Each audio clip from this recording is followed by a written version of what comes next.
కరీంనగర్ జిల్లా శంకరపట్నంలోని కస్తూర్బా గాంధీ బాలికల పాఠశాలలో 9 మంది విద్యార్థులను ఎలుకలు కరిచాయి. వెంటనే వాళ్లకు చికిత్స అందించారు. అయితే ఎలుకలు కరిచిన విషయాన్ని గోప్యంగా ఉంచేందుకు ప్రయత్నించారు.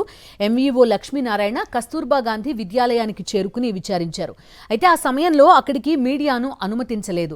పైగా బాధిత విద్యార్థుల సంఖ్యను కూడా తగ్గించి చెప్పేందుకు ప్రయత్నించారు. విద్యార్థులు తమ తల్లిదండ్రులకు విషయం చెప్పడంతో ఎలుకలు కరిచిన ఘటన వెలుగులోకి వచ్చింది.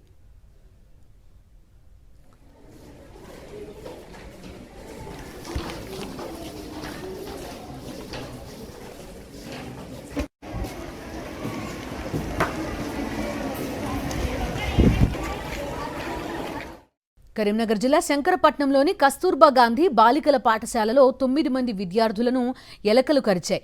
వెంటనే వాళ్లకు చికిత్స అందించారు. అయితే ఎలుకలు కరిచిన విషయాన్ని గోప్యంగా ఉంచేందుకు ప్రయత్నించారు. ఎంఈఓ లక్ష్మీనారాయణ కస్తూర్బా గాంధీ విద్యాలయానికి చేరుకుని విచారించారు. అయితే ఆ సమయంలో అక్కడికి మీడియాను అనుమతించలేదు. పైగా బాధిత విద్యార్థుల సంఖ్యను కూడా తగ్గించి చెప్పేందుకు ప్రయత్నించారు. విద్యార్థులు తమ తల్లిదండ్రులకు విషయం చెప్పడంతో ఎలుకలు కరిచిన ఘటన వెలుగులోకి వచ్చింది.